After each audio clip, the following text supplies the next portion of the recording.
It is wet, windy, and cold today.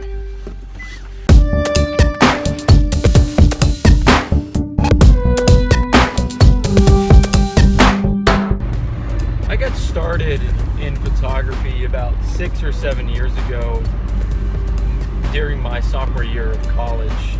I was in a digital imaging class for, it was one of my graphic design classes I had to take, and one of the requirements for the class was to buy a camera. I didn't know this going into the class. I had no idea it had anything to do with any kind of photography. And so I went out and I bought the cheapest camera I could find. At the time, I didn't really have much of an interest in photography. Like, nothing was driving me to it other than the fact that I was in this class. So I went out to, I think, Walmart and bought a Sony point-and-shoot camera.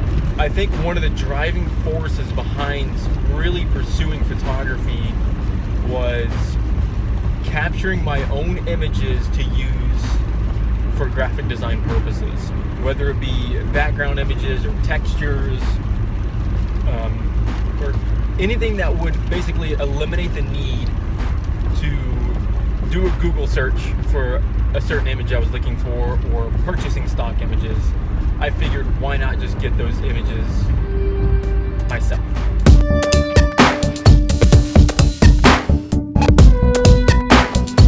I took what I had and then I sold all of it. I probably could have gotten about $800 for all this stuff, but I settled for $325.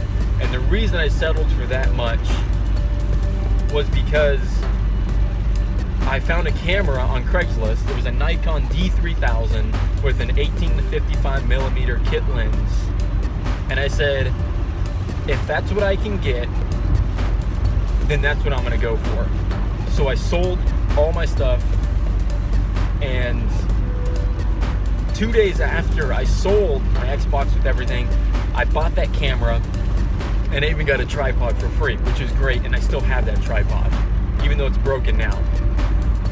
But that's what started it. That's where my passion for photography actually started.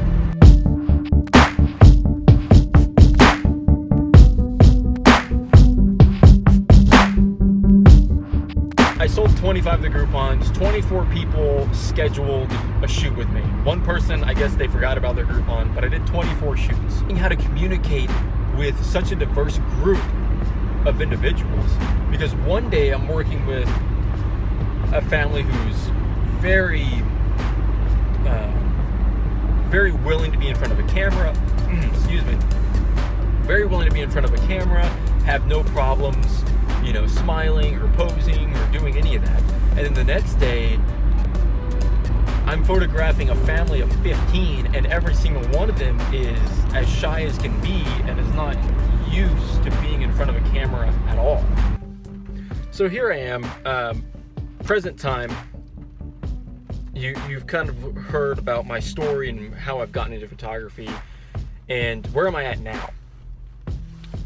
I am at that point where a lot of photographers find themselves. It's where business is picked up. You're at a place where your photography is doing well, but maybe not well enough. And what I mean by that is a lot of people who get into it want to do it full time, and they want to take their photography to the next level. They want it to just be their full-time career. And I'm not necessarily the type where I want that to be my full-time career. Maybe well into the future it may turn into that, but I'm very happy with my career as a graphic designer and everything. But my intent with this vlog is to hopefully give some insight as to where a lot of photographers find themselves during this point, and I hope that some of what I show and discuss will be encouraging and helpful to those who are in the same position as I am, or who will be in this position in the future, whether they're starting out or they're just really starting to pick up that business now.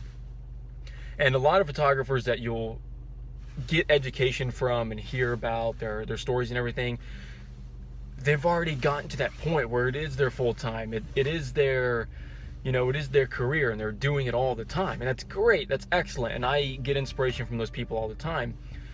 And it's great to hear their stories and where they came from. But I think it's another thing to really see the insight and see like the person and see myself like going through this stuff real time.